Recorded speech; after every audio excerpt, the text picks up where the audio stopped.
Good morning, family, friends, Irene, Lawton, granddaughter Aiken, and all the bereaved families. I'm Dan Adonis, and I would just like to give you a short tribute for Neville Martin. Dear Irene, Lawton, granddaughter Aiken, and bereaved families and friends, I would like to reflect shortly on the life of our beloved friend Neville. Neville is my senior by 8 years, so we did not grow up together. Yet I knew him as a youngster. The other day I looked at an old photo taken at the Methodist Church in 1964 when our church celebrated its centenary, 100 years of celebration. And Neville was one of the boys in brigade uniform, and he was also a member of the movement that I belonged to. Late Uncle Reuben Gordon was the brigade captain.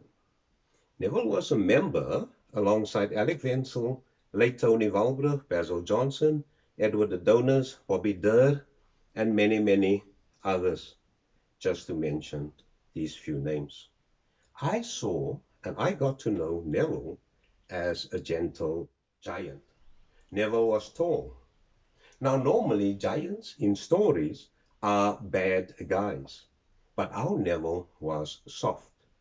He had a likable character and a soft nature. He was soft-spoken and had a good personality.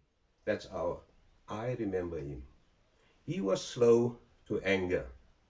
Irene and Lawton and granddaughter Laken might know of better. Neville was an enabler, and he at one time helped my wife, Shirley's nephew, to secure a job at the then Murray and Stewart, where Neville worked. For that, we are ever grateful. I also remember Neville as a leader in the Boys Scout movement. Neville always looked so smart in his uniform. He had a striking figure, always straight and upright, with his hat on and a wooden staff in his hand. Neville also played rugby. He played for the rugby team Hotspurs. Despite having close ties with Garden Village, he did not mind people frowning about the team he chose to play for, because in Garden Village there were Thistles and All Saints teams. Neville was at home with all the friends he played rugby with, like Denzel Sinden, Kenny Patterson, Keith Wenzel, Alex Wenzel, Clive Deval, David Gordon, known as Boetie, Desmond Peterson, and many others. Neville got the nickname Doga. This was a French rugby player.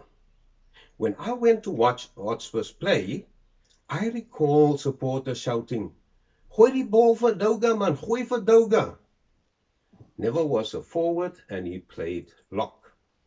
On a more personal note, my wife Shirley and I visited Neville and Irene before we got married at their home in Musica Avenue. We were always welcomed with friendly smiles in a warm and loving atmosphere. Neville had special favorites for Sunday lunch.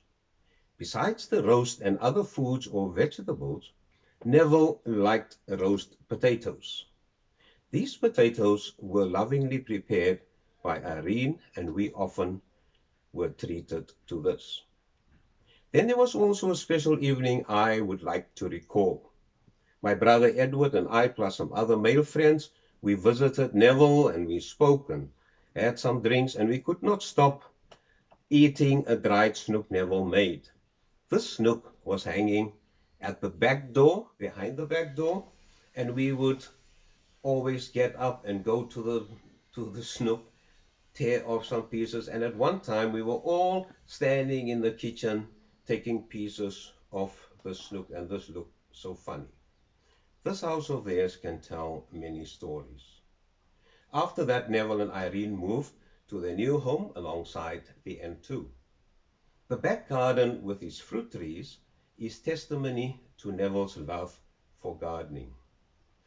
We also had many outings with Neville and Irene.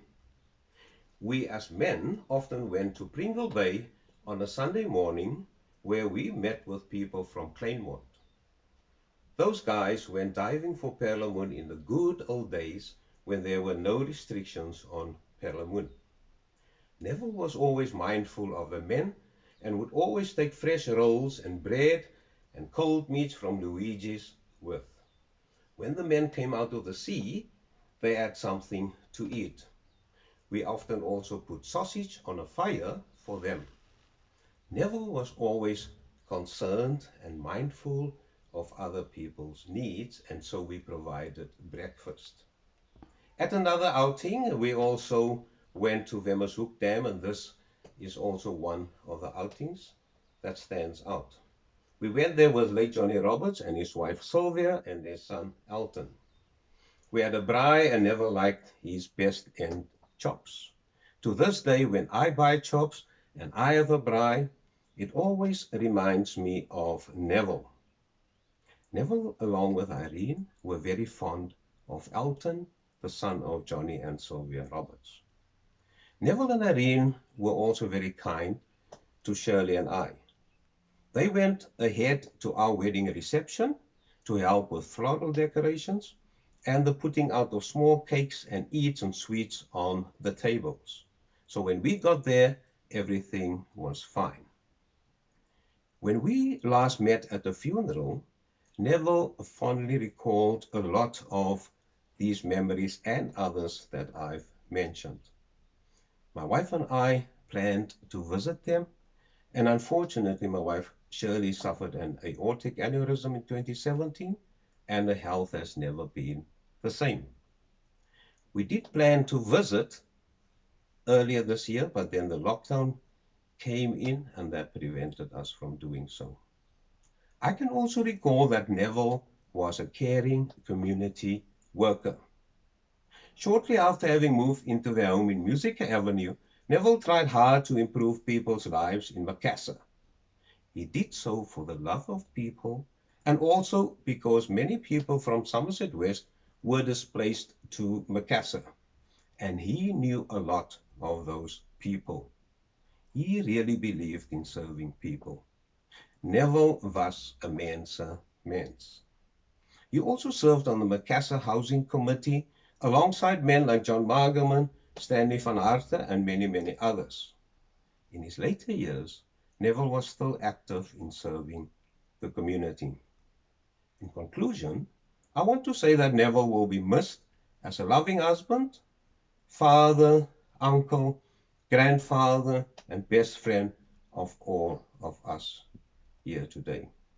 So, we greet you, Neville. We give thanks to God for your life and service here on earth. Farewell, Neville.